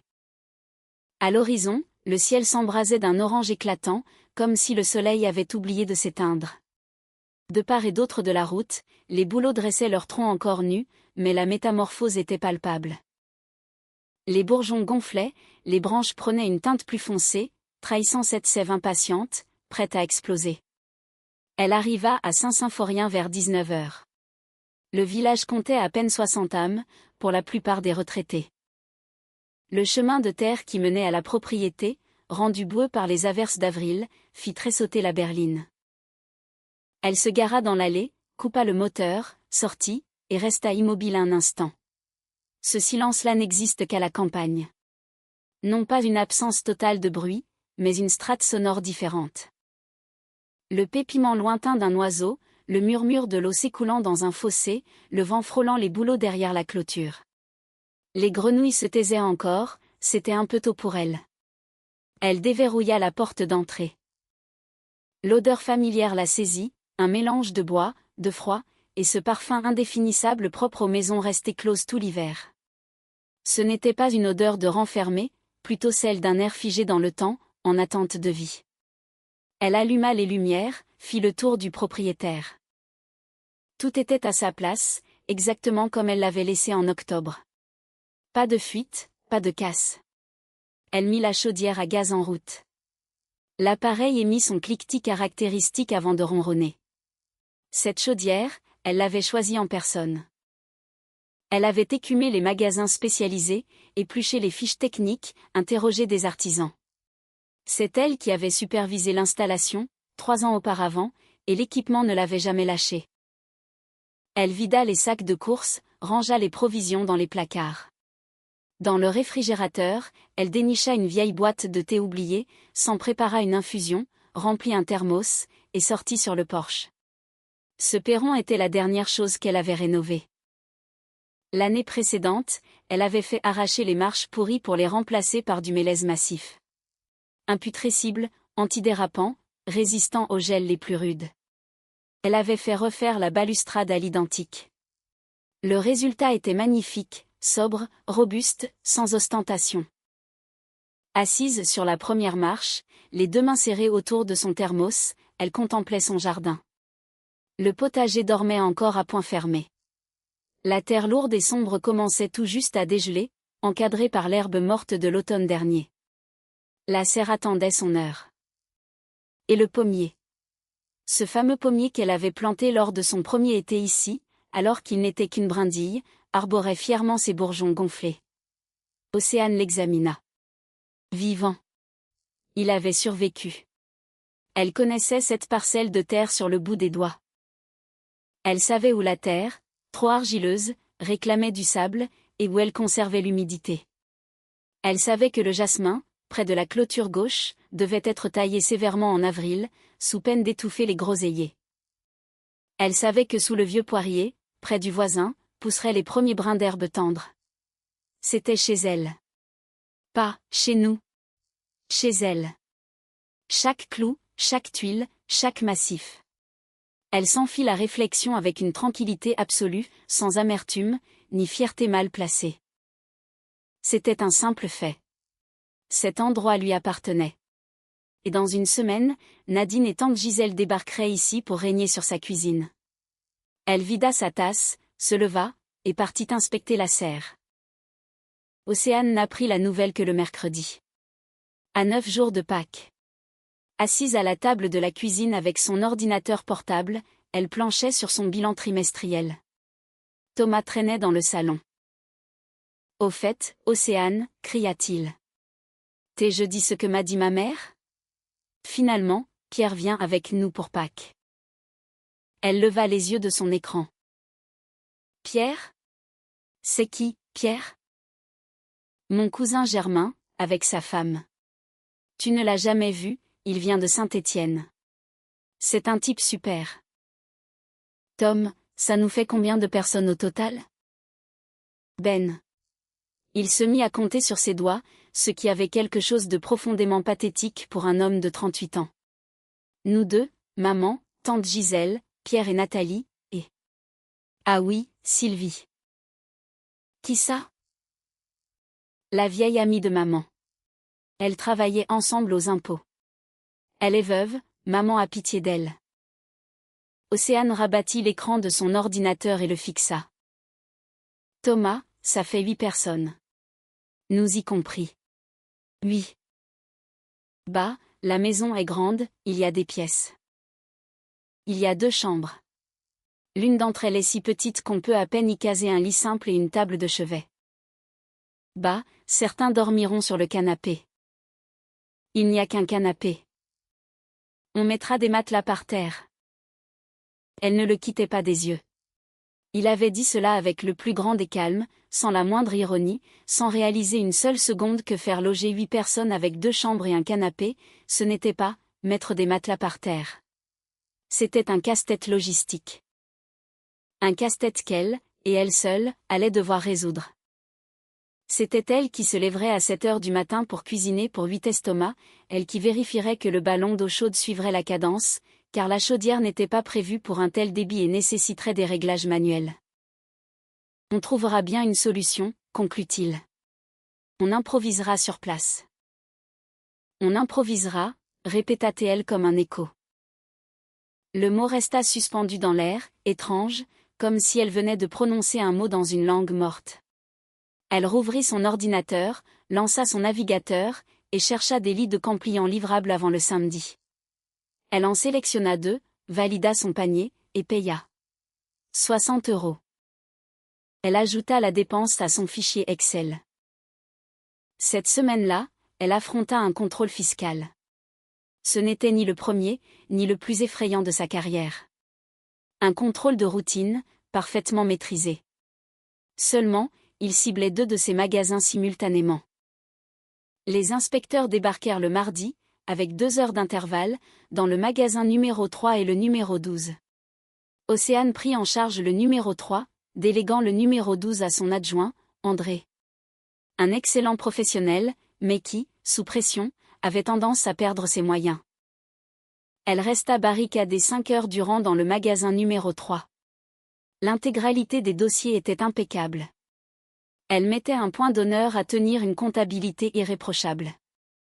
C'était son grand principe, forgé dès ses débuts, on ne dort sur ses 2 oreilles que lorsqu'on n'a rien à cacher. Les contrôleurs exigèrent les pièces comptables des 3 derniers trimestres, les balances comparatives, les livres de caisse. Elle fournissait, ils épluchaient. Un balai aussi mortellement ennuyeux qu'essentiel. Pendant ce temps, les nouvelles du magasin 12 n'étaient pas bonnes. Le gérant, ce fameux Laurent qu'elle avait recadré en janvier, avait omis de déclarer un retour de marchandises fournisseurs. Pas de fraude avérée, juste de la négligence crasse. Mais une négligence qui allait leur coûter cher. André l'appelait en panique toutes les 20 minutes. André, répéta-t-elle pour la 3e fois, calme-toi. Tu as la preuve du retour? Oui. Montre-la à l'inspecteur. Explique-lui qu'il s'agit d'une simple erreur de saisie que nous allons rectifier dans la foulée. S'il commence à dresser un procès-verbal, tu m'appelles immédiatement. D'accord. Mais il me regarde d'une de ces façons. André, soupira-t-elle avec la patience infinie qu'on réserve à ceux qui ont du mal à assimiler les choses simples, c'est leur visage de travail. C'est leur métier d'avoir l'air suspicieux. Contente-toi de leur montrer les documents et arrête de te faire des films. C'est noté. Le mercredi soir, la tempête était passée sans amende à la clé.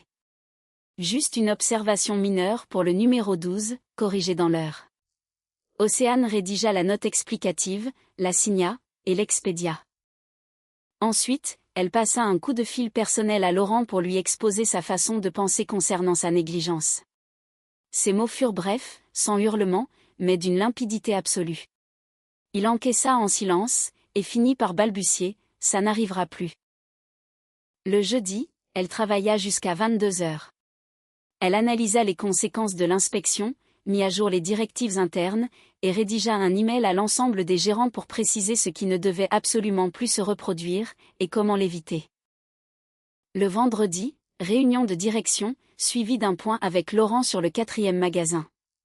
Elle mena ses journées à son rythme habituel, constant, sans précipitation, en se couchant simplement plus tard.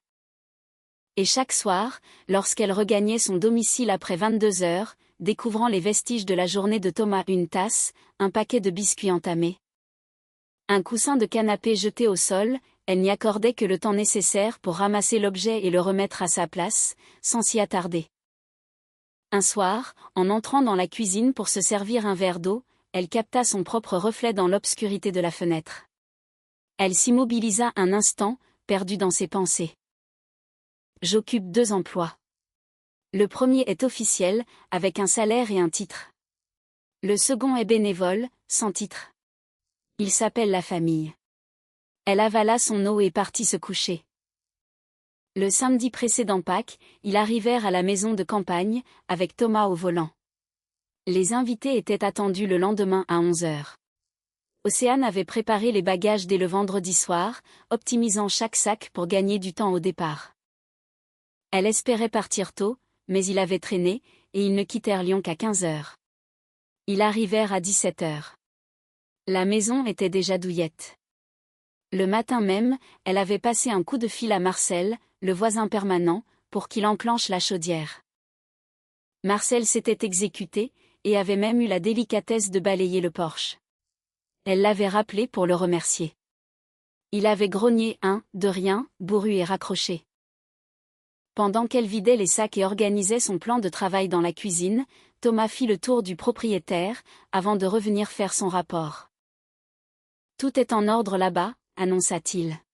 « Très bien, l'herbe commence à pousser, il faudra bientôt tondre. » « Il faudra. » Il s'assit à table et sortit son téléphone. Océane se mit au fourneau. La terrine pour commencer. La viande nécessite une cuisson longue, environ 4 heures. Elle sortit la marmite et y plongea les ingrédients. Puis, les œufs à colorer. Il fallait les faire durcir, avant de les laisser refroidir. Ensuite, la pâte pour les brioches de Pâques. Elle la pétrissait à la main, sans robot, car c'était la seule façon d'en juger parfaitement la texture. Lors de leur conversation téléphonique 2 semaines plus tôt, Nadine avait décrété « C'est à la maîtresse de maison de confectionner les brioches, c'est la tradition ». Océane avait encaissé en silence, et maintenant, elle pétrissait. Thomas lui offrit son aide à une occasion, il trancha le saucisson qu'elle destinait au petit-déjeuner. Il découpa des rondelles nettes, et les disposa soigneusement sur une assiette. « Et maintenant, je fais quoi ?» demanda-t-il. « Vérifie s'il nous reste assez de bûches pour le sauna. S'il en manque, va en demander à Marcel. » Il partit inspecter le stock.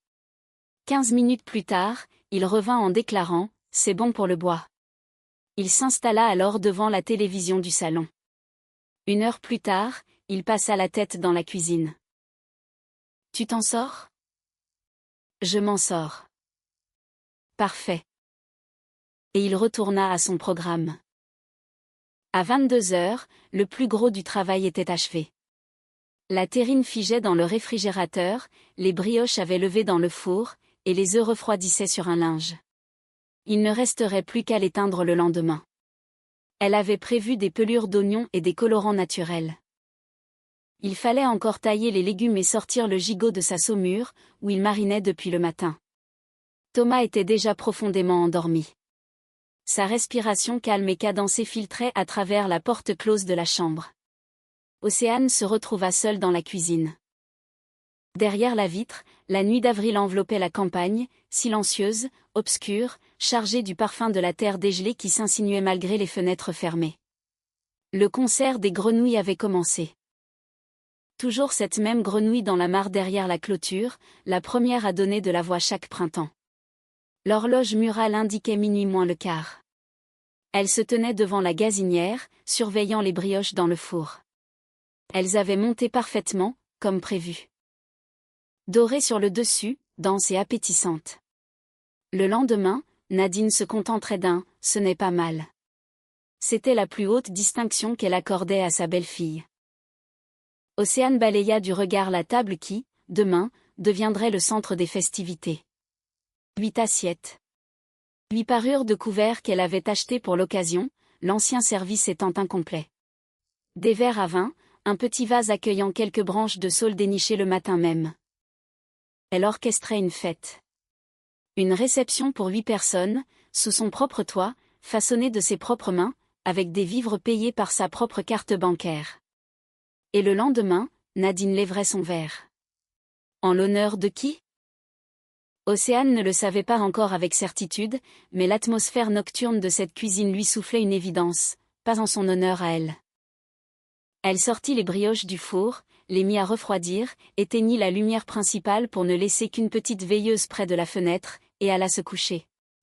La grenouille de la mare poursuivait son monologue, insistant et rythmé, dans l'obscurité totale. Le matin de Pâques débuta à 7 heures. Elle se leva sans bruit, s'habilla, et descendit à la cuisine. Le soleil d'avril émergeait à peine au-dessus des bouleaux, rasants et obliques. Ses rayons transperçaient la vitre pour dessiner une bande lumineuse sur la table, où dansautaient d'infimes particules de poussière. Cette fameuse poussière de campagne, inhérente aux maisons en bois. Elle mit la bouilloire en route. Pendant que l'eau chauffait, elle teignit les œufs. Les pelures d'oignons leur donnaient une couleur cuivrée, chaleureuse et authentique, bien loin des poudres en sachet. Elle les aligna sur un torchon pour les sécher et admira son œuvre. C'était très réussi. Elle sortit la terrine du frigo. Elle avait pris à la perfection, ferme et translucide. Elle prépara le gigot, dont la chair marinée serait tendre à cœur et croustillante à l'extérieur. Elle tartina des toasts de foie gras et de saumon sur un petit plat, et éminça les crudités. À 7h30, la maison embaumait déjà la fête. Un fumet mêlant viande rôtie, pâte beurrée, légumes frais et bois chauffés par la chaudière. Une odeur réconfortante. L'odeur du travail bien fait. Thomas émergea vers 10h30.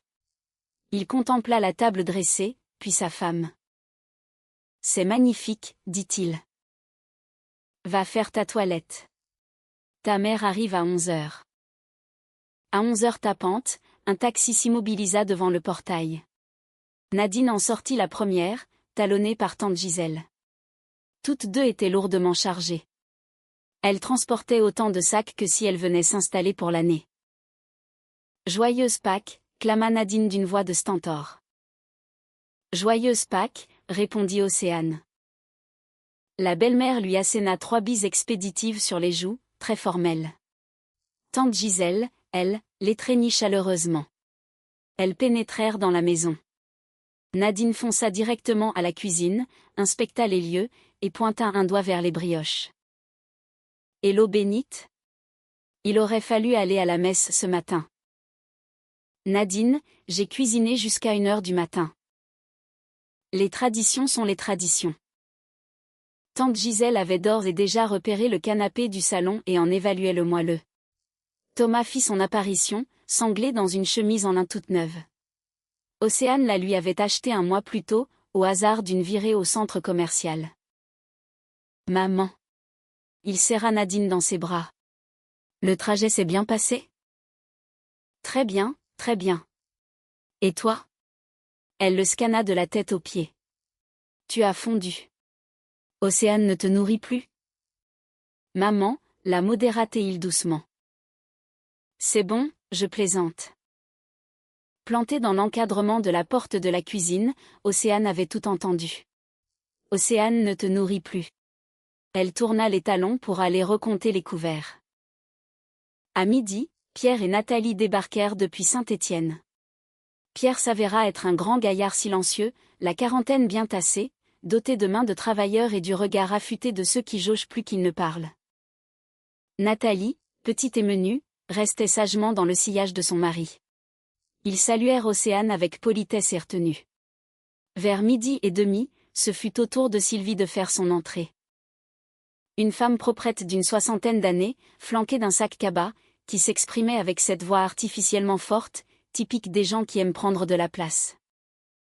Océane géra l'accueil de chacun, organisa la visite guidée, expliqua le fonctionnement capricieux de la chaudière pour l'eau chaude, et déplia les lits de camp qu'elle avait préparés le matin même. Lorsque tout ce petit monde prit enfin place autour de la table, il était déjà 13h30. Océane contempla la scène. La longue tablée, les 8 couverts, les brioches, les œufs colorés, la terrine dans sa soupière en porcelaine. C'était beau. Elle excellait dans l'art de recevoir. Pas par passion pour la chose, mais parce que, quand elle faisait quelque chose, elle le faisait dans les règles de l'art. Océane, l'appela Thomas depuis l'autre bout de la table, viens t'asseoir. Elle s'exécuta. Nathalie lui murmura discrètement. C'est vraiment magnifique chez vous. Merci, acquiesça Océane. Tante Gisèle monopolisait déjà la conversation. Elle radotait sur Pâques, sur les coutumes d'antan, sur sa défunte mère. Pierre fit le service du vin. Par la fenêtre, on devinait une radieuse journée d'avril, ensoleillée, avec la jeune verdure des bouleaux se découpant sur un ciel bleu azur sans le moindre nuage. Une journée parfaite. Océane saisit son verre à pied, dans l'attente du premier toast. Nadine se leva. Lentement. Avec la gravité solennelle des grands jours. Elle maîtrisait l'art de capter l'attention. Cela crevait les yeux. Elle se redressa, leva son verre à la hauteur réglementaire, et patienta jusqu'à ce que tous les regards convergent vers elle. Tante Gisèle s'interrompit au beau milieu d'une phrase. Pierre reposa sa fourchette. Mais très cher, débuta Nadine, modulant sa voix pour lui donner cette résonance théâtrale destinée à graver les mémoires. Pâques est la célébration de la Renaissance. J'y ai toujours cru profondément.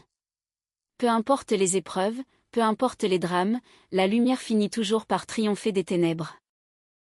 J'en ai fait l'expérience dans ma propre chair.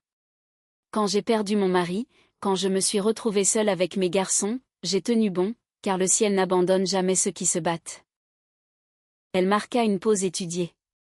Son regard balaya la table, satisfaite de l'attention religieuse de son auditoire. Je lève mon verre à notre famille. À notre unité. Au fait que nous soyons tous réunis dans cette magnifique maison, autour de cette belle table. Ses yeux glissèrent sur Océane sans s'y arrêter, l'ignorant superbement. Et surtout, je lève mon verre à mon Tom. Mon fils, qui est devenu un véritable homme. C'est avec une immense fierté que je le dis.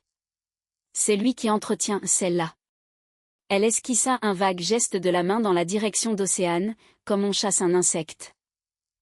C'est lui qui nourrit notre famille, qui me soutient financièrement, qui ne me refuse jamais rien.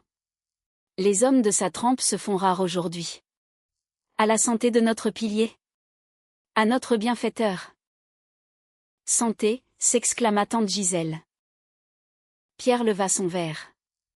Nathalie l'imita, les yeux baissés, incapable de croiser le regard d'Océane. Sylvie sourit à la matriarche. Et Thomas. Du coin de l'œil, Océane le vit fixer intensément les motifs de la nappe. Océane serrait le pied de son verre. Du vin rouge. C'était elle qui l'avait choisi. Un excellent cru de la boutique de la rue de la Charité. 12 € la bouteille. Elle en avait pris 3. Celle-là. Pas Océane, pas sa belle-fille, pas la maîtresse de maison qui les accueillait. Celle-là. Exactement comme on désigne un meuble, un objet qui a le malheur de se trouver dans la pièce au moment où l'on parle. Elle ne sut jamais expliquer quel fut l'élément déclencheur. Ce n'était ni le mot en lui-même, ni ce geste dédaigneux, pourtant abject.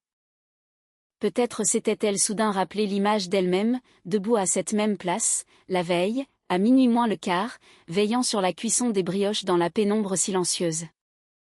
Ou bien l'image de son tableau Excel, avec ses 620 € minutieusement consignés à la ligne « Virement belle-mère ». Ou peut-être qu'elle s'était tout simplement dit, avec un calme terrifiant, que si Nadine finissait son discours, si l'assemblée trinquait à la santé du fils prodige, cette farce pathétique se poursuivrait pendant encore 2 ans et demi. Jusqu'au prochain banquet, et à celui d'après. Ou alors, c'était juste l'heure de dire stop. Elle reposa son verre sur la nappe. Délicatement, sans faire de bruit. Et elle se leva. Si je comprends bien, commença Océane d'une voix posée, sans éclat. C'était ce même ton, clinique et dépassionné, qu'elle employait en réunion pour pointer une erreur de calcul. Il y a une erreur ici, vérifiez par vous-même. Nadine la fixa, son verre de vin toujours suspendu en l'air. Si je comprends bien, vous vous incrustez dans ma maison de campagne, poursuivit Océane, vous vous goinfrez de la nourriture que j'ai payée, vous vivez à mes crochets, et vous avez l'audace de tenir ce genre de discours. Le silence qui s'ensuivit fut d'une densité palpable, le genre de silence qui survient lorsque plusieurs personnes arrêtent simultanément de respirer. La mâchoire de tante Gisèle se décrocha, puis se referma. Pierre rabaissa son verre, avec la lenteur mesurée de celui qui ne veut pas faire le moindre geste brusque. Nadine fit de même. Océane, gronda la matriarche, le ton soudain dur et comminatoire. Qu'est-ce que tu racontes? Je parle d'argent, Nadine. Océane resta debout. Je parle toujours d'argent. C'est mon métier. Parlons un peu de chiffres, si vous le voulez bien. Océan, tenta Thomas d'une voix faible. Attends, Tom. Elle lui adressa la parole sans agressivité, simplement comme quelqu'un qui a fermement l'intention de terminer son exposé. Nadine, vous êtes actuellement assise dans une maison de campagne que j'ai acquise. Enfin, pour être tout à fait exact, j'en ai hérité de ma grand-mère, mais je l'ai fait entièrement reconstruire avec mes propres deniers. La chaudière qui chauffe cette pièce, c'est moi qui l'ai choisie et payée. Le toit, c'est moi qui l'ai financé. Le Porsche, je l'ai remplacé. Le sauna, je l'ai fait construire. Cette maison n'est pas notre maison, c'est ma maison. Mon Dieu, mais qu'est-ce que tu déblatères, balbutia tante Gisèle. Tante Gisèle, je vais aller au bout de ma pensée, si cela ne vous ennuie pas. Océane planta son regard dans le sien, sans méchanceté, mais avec une résolution de fer. La nourriture sur cette table, le gigot, le saumon, la terrine, le vin. J'ai tout acheté hier soir, au Carrefour et à la cave de la rue de la Charité. Avec ma propre carte bancaire, à mon nom. Les brioches que vous avez sous les yeux, je les ai pétries et cuites entre 22h et 1h du matin. Toute seule. Nadine se redressa de toute sa hauteur. Mon Tom t'a aidé. C'est exact. Tom a tranché le saucisson, concéda Océane. C'est vrai. Une petite tranche de saucisson. Elle ménagea un silence. Abordons maintenant la question de celui qui entretient et nourrit la famille. Océane s'empara de son téléphone portable, posé près d'elle. Elle gardait toujours son téléphone à portée de main, une habitude de femme d'affaires. Sur les 6 derniers mois, votre compte bancaire a été crédité de 500 €. Ce sont des virements provenant de mon compte, pas de celui de votre fils. Du mien. Si vous en doutez, je peux vous montrer les relevés de suite. Silence de mort. Et sur l'année, ça fait 620 €. Vous appelez ça, Tom aide sa maman. Sauf que ce n'est pas Tom. C'est moi.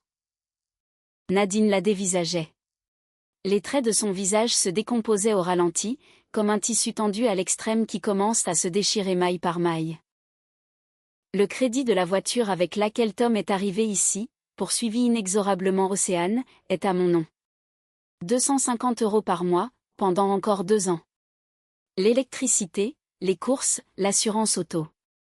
Ah, et la réparation du rétroviseur qu'il a embouti au centre commercial. 80 €.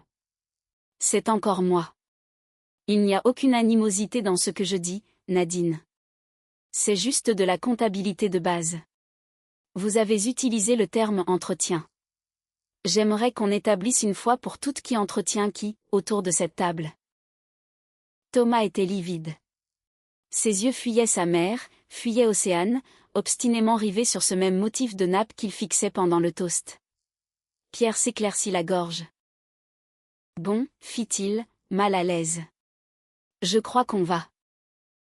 Restez où vous êtes, Pierre, ordonna Océane. J'ai presque fini. Elle reposa son téléphone. Nadine, l'histoire des gros projets immobiliers est une fable. Thomas ne conseille aucun promoteur. Il est au chômage depuis 2 ans et demi. Au début, il n'y était pour rien. Son entreprise a fait faillite, ça arrive. Mais 2 ans et demi, ce n'est plus la faute à pas de chance. C'est un choix. Elle marqua une pause. Je ne vous en ai jamais soufflé mot, car j'estimais que cela ne regardait que Thomas et moi. Mais puisque vous vous êtes levé aujourd'hui pour faire l'éloge du soutien de famille, j'ai jugé qu'il était temps de remettre les pendules à l'heure. Elle se rassit, porta son verre à ses lèvres, but une gorgée, et le reposa. L'éternité s'écoula. Finalement, tante Gisèle laissa échapper un « Seigneur Dieu ». Ce n'était pas une exclamation dramatique, c'était simplement la première phrase qui lui traversait l'esprit. Sylvie étudiait le fond de son assiette, avec l'air d'une personne cherchant à se fondre dans le décor. Pierre échangea un regard avec sa femme. Nathalie opina imperceptiblement du chef, l'air de dire « je m'en doutais ». Nadine restait muette, le buste raide. Sur son visage, Océane ne lut aucune fureur. De la sidération, tout au plus. Ce qui l'étonna. Elle s'était préparée aux dénégations, à la foudre. Comment oses-tu ? Au lieu de cela, elle voyait une femme perdue, comme quelqu'un qui réalise brutalement qu'il roule à contresens sur l'autoroute. Mon Tom, finit par souffler la belle-mère. Thomas leva la tête. Tout cela est vrai ? Le silence s'étira. Un temps infini pour une simple question. Ben, bafouilla-t-il. Est-ce la vérité, oui ou non, exigea Nadine, d'une voix basse mais coupante. Maman, la situation est compliquée. La vérité, ou non ? Il acquiesça d'un misérable mouvement de menton. Nadine reposa son verre. Elle s'empara de sa serviette et se tamponna les lèvres avec l'application d'une femme habituée à faire bonne figure, même lorsque son monde s'écroule. Je vous prie de m'excuser, dit-elle, sans qu'on sache vraiment à qui elle s'adressait. À tous, probablement. Elle repoussa sa chaise et quitta la pièce pour se réfugier sur la véranda. Tante Gisèle fut la première à retrouver l'usage de la parole, incapable de tolérer ce vide oppressant. Eh bien, pontifia-t-elle, chaque famille a ses secrets, c'est comme ça. L'important, c'est de communiquer. Tante Gisèle, intervint Pierre, d'une voix douce. Je pourrais peut-être préparer le thé ? Oui, je vais m'en occuper. Elle s'affaira vers la cuisinière, trop heureuse de trouver une échappatoire. Pierre tourna son regard vers Océane. Un regard direct, sans phare. Tu as bien fait, dit-il simplement, à voix basse. Nathalie, à côté de lui, fit de même d'un petit hochement de tête. Océane ne répondit rien. Elle n'avait pas besoin de leur validation. Ni maintenant, ni jamais. Elle avait vidé son sac parce que c'était la réalité. Et la réalité se passe très bien de supporters. Toujours aussi pâle, Thomas se leva à son tour, sans un mot, et fila sur la véranda pour rejoindre sa mère. Océane saisit sa fourchette et attaqua sa terrine. Elle était délicieuse. La consistance était parfaite. Sylvie osa piquer un bout de gigot du bout de sa fourchette. Pierre se servit une rasade de vin. La vie reprenait timidement son cours autour de la table, tel le trafic routier qui redémarre mollement après un carambolage, une fois les carcasses dégagées. Le sifflement de la bouilloire tira Océane de sa torpeur. Elle se leva, lança à Pierre, « Jetez un œil à l'eau chaude, s'il vous plaît », et s'esquiva par la porte de derrière, vers le jardin. L'après-midi touchait à sa fin. Le soleil, plus chaud et plus haut dans le ciel, baignait la campagne de cette lumière dorée si caractéristique d'avril, ni tout à fait estivale, ni vraiment hivernale. Elle contourna le potager, veillant à ne pas piétiner les jeunes pousses qui s'extirpaient de la terre meuble, et franchit le portillon menant à l'étang. C'était un point d'eau qui appartenait aux voisins, en toute rigueur, mais la clôture de séparation avait rendu l'âme depuis des lustres, laissant le libre passage. La rive, bordée d'un saule pleureur et de roseaux séchés de l'an dernier, était paisible. À la surface, de minuscules lentilles d'eau annonçaient le printemps. Les grenouilles se faisaient discrètes à son approche, méfiantes face à l'intrus. Elle repéra un vieux tronc couché près de l'eau. Quelqu'un y avait tronçonné le vieux saule, laissant la souche en évidence. Elle s'y assit et sortit son téléphone. Marie décrocha dès la première sonnerie. Alors, fit son ami. C'est fait. Silence. Et comment ça s'est passé ? Dans le calme. Tu mens. Un peu, concéda Océane. Elle a dit quoi, la belle-mère ? Rien de spécial, pour l'instant. Elle s'est isolée sur la véranda avec Thomas. Et lui, il rase les murs. D'accord. Silence. Et toi, comment tu vas ? Océane contempla l'étang. La nappe de lentilles d'eau était parfaitement immobile. Pas une ride. Sauf à un endroit précis, où de légers cercles venaient troubler la surface. Un frémissement venu des profondeurs. Je vais bien, affirma-t-elle. Avec toi, le mot bien englobe une vingtaine de nuances différentes. Laquelle, cette fois-ci? Un bien apaisé. Ah, c'est la meilleure, ça, commenta Marie. Tu es sûr que tu tiens le coup, Océane? Océane laissa échapper un petit rire silencieux. Pour la première fois depuis 2 ans et demi, j'ai dit la vérité à voix haute. Ce n'est pas bien. C'est 1000 fois mieux que bien. Au bout du fil, le silence n'était pas vide, il était lourd de réflexion. Écoute, reprit Marie. Chapeau. Vraiment. Il fallait le faire. Il n'y avait rien de sorcier, c'était juste de la comptabilité. Tu as toujours ce mot à la bouche, juste de la comptabilité. Sauf que derrière tes chiffres, il y a 3 ans de ta vie, Océane. 2 ans et demi. D'accord, 2 ans et demi. Marie poussa un long soupir. Et maintenant, on fait quoi? J'en sais rien, admit Océane avec franchise. On verra bien. Je te rappellerai. Fais-le. Elle rangea son téléphone et s'attarda encore un peu, les yeux perdus dans l'eau sombre. Dans les roseaux, une grenouille hasarda un timide coassement, avant de se taire à nouveau. Océane ne pleurait pas. Elle n'en ressentait pas la moindre envie. Elle avait sondé son âme, un peu comme on vérifie le solde de son compte bancaire, y a-t-il quelque chose à tirer? Non, c'était à sec. À la place, une sensation inédite l'envahissait. Une forme de légèreté. Non pas de l'euphorie, juste la sensation physique d'un fardeau que l'on pose enfin par terre après une longue marche. Pas que le fardeau ait magiquement disparu, il était toujours là, mais dorénavant, tout le monde savait qu'il existait, et surtout, qui se le trimbalait sur le dos. Elle se releva et prit le chemin de la maison. Sur la véranda, Nadine et Thomas poursuivaient leur aparté. La baie vitrée était entr'ouverte. Océane passa son chemin, sans chercher à s'imposer, pour rentrer par la porte latérale de la maison. Mais la voix de sa belle-mère lui parvint, métamorphosée. Fini les grands discours, l'heure était aux confessions à mi-voix. Je me suis saignée pour t'élever, soufflait Nadine. Toute seule, depuis la mort de ton père.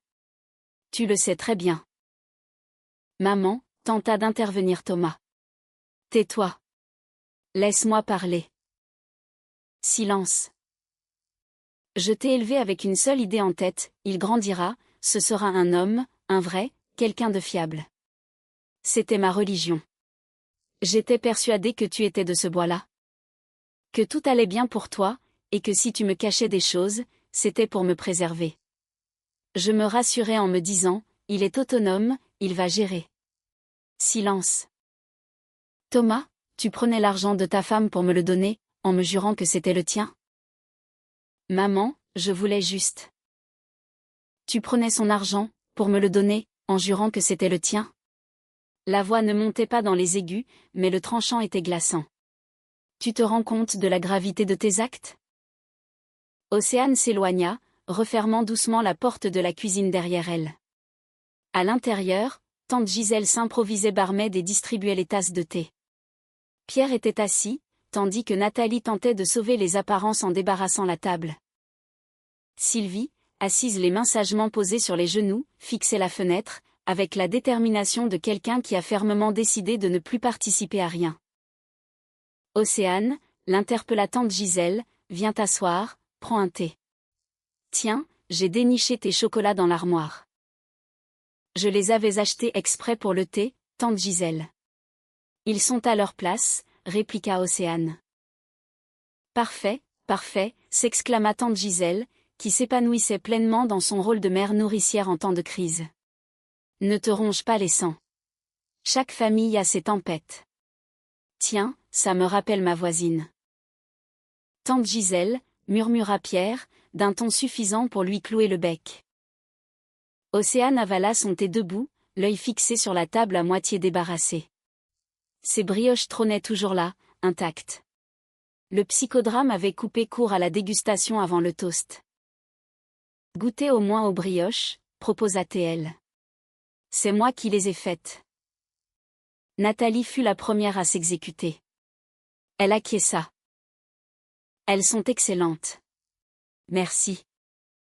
Pierre l'imita. Il la savoura en silence, avec l'air concentré d'un homme qui apprécie la nourriture, mais qui s'interroge sur la bienséance de s'extasier sur une viennoiserie après une telle scène.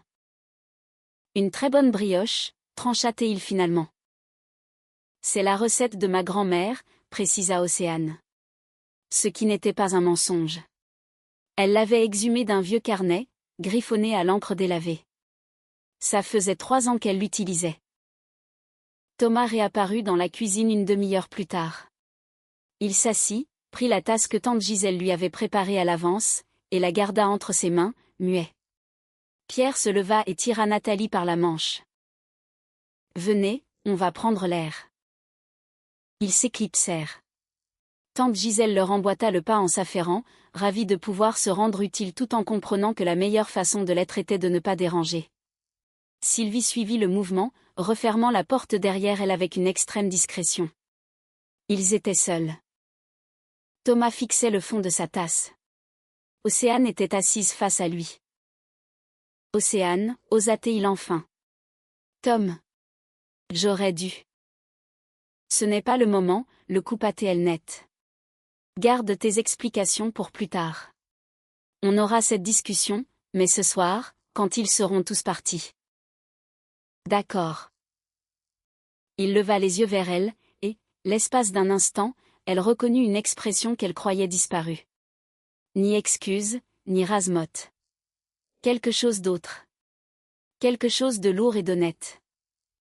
D'accord, répéta-t-il. Elle acquiesça, se leva, et retourna vers la gazinière pour faire chauffer de l'eau pour une seconde tournée de thé. Par la fenêtre, l'après-midi d'avril s'étirait paresseusement vers le soir. Les bouleaux se figeaient dans cette lumière rasante qui sculpte les paysages et donne presque vie aux arbres. Nadine encadra la porte de la cuisine quelques minutes plus tard. Elle y resta figée. Océane ne se retourna pas, elle l'avait entendu, elle sentait sa présence, mais elle attendait. « Océane, » dit la belle-mère. « Oui. On peut parler ?» Océane pivota. Nadine se tenait droite comme un piquet, comme à son habitude, mais un détail détonnait. Quelque chose dans la position de ses mains. D'ordinaire, elle les gardait croisées devant elle, très professionnelle. Là, elle pendait simplement le long de son corps. Une différence infime. Mais Océane savait repérer les infimes différences. « Sortons prendre l'air », proposa Océane. Elles franchirent la porte arrière, dépassèrent la serre, et laissèrent le pommier, avec ses bourgeons gonflés et prêts à éclore. Elles s'arrêtèrent près de la clôture, devant un banc qu'Océane avait bricolé 3 étés plus tôt. De simples planches peintes en vert. Elles s'assirent, et gardèrent le silence un long moment. « Je n'en savais rien », murmura enfin Nadine. Le ton n'avait plus rien de martial ni de pontifiant. De simples mots. « Je le sais bien », répondit Océane. Il me disait que... Et j'y croyais. J'avais tellement envie d'y croire. Je sais. Nadine contempla le pommier avec insistance. C'est moi qui l'ai élevé, reprit-elle. Quand son père est mort, Tom avait 24 ans. Il n'était plus un enfant, en théorie, mais je continuais à le porter à bout de bras. Je me disais, il va trouver sa voie, ça va s'arranger.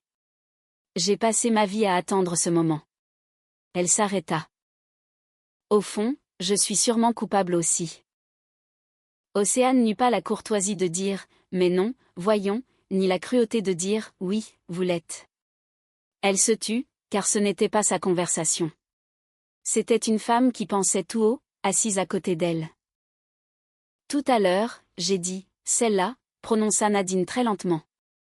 Je réalise que c'était déplacé. Je n'ai pas réfléchi. J'ai juste dit ce dont j'étais intimement convaincue. Dire des choses sans réfléchir, et dire ce dont on est convaincu, ce sont 2 choses différentes.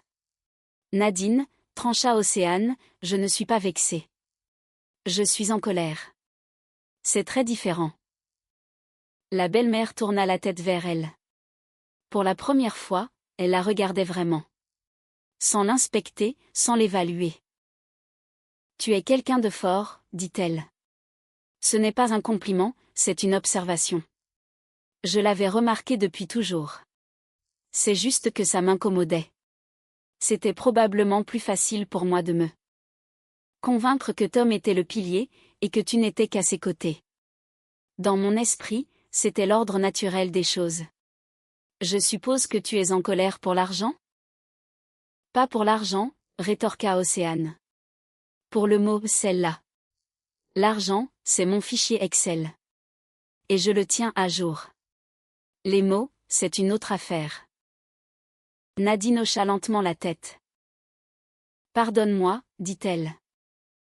Océane reporta son attention sur les bourgeons du pommier. D'ici une dizaine de jours, les feuilles apparaîtraient. Dans un mois, les fleurs. D'accord, dit-elle. Ce n'est pas grave, ni, je comprends tout. Juste, d'accord. C'était amplement suffisant. Elles restèrent assises encore un peu, en silence. Le soleil d'avril s'effaçait derrière les bouleaux, et l'air se rafraîchissait. Dans la mare, la grenouille reprenait son chant, avec bien plus d'assurance cette fois. Nadine se leva péniblement. Elle hésita une seconde. Océane, pour tout ce que tu as accompli depuis tout ce temps. Elle laissa sa phrase en suspens. Merci. Celle-là, elle était inattendue. Océane la regarda. Nadine regagnait déjà la maison. Le dos droit, comme toujours, simplement d'un pas un peu plus lourd. Océane la regarda s'éloigner, songeant que le pardon était une drôle de mécanique. Il n'efface pas le passif, ne supprime aucune ligne du tableur Excel, et ne rembourse pas les nuits blanches passées derrière les fourneaux. Il se contente de clôturer une conversation pour permettre à une autre de commencer. Elle s'attarda près du banc, les yeux rivés sur son pommier. Un bel arbre, qui avait survécu à tout. Les invités prirent congé en ordre dispersé. Sylvie ouvrit le bal en commandant un taxi dès 17 heures, alors que les tasses de thé fumaient encore sur la table. Elle rassembla ses affaires, discrète et méthodique, comme les gens habitués à s'effacer sans faire de vagues, et salua l'assemblée un par un. Elle serra la main d'Océane, la remerciant pour le repas. C'était poli et sincère. Pierre et Nathalie s'attardèrent jusqu'à 19 heures. Pierre prit sur lui d'aider à la corvée de vaisselle. Il empoigna un torchon, s'installa près de l'évier, et sans poser de questions, essuya les assiettes qu'Océane savonnait. Ils discutèrent de choses pratiques, de la clôture mitoyenne qu'il faudrait rafistoler, des bourgeons prometteurs du pommier cette année. Une discussion normale, terrax en grave terre. Au moment de partir, Nathalie s'attarda sur le pas de la porte. Océane, glissa-t-elle à mi-voix. J'aurais tellement aimé.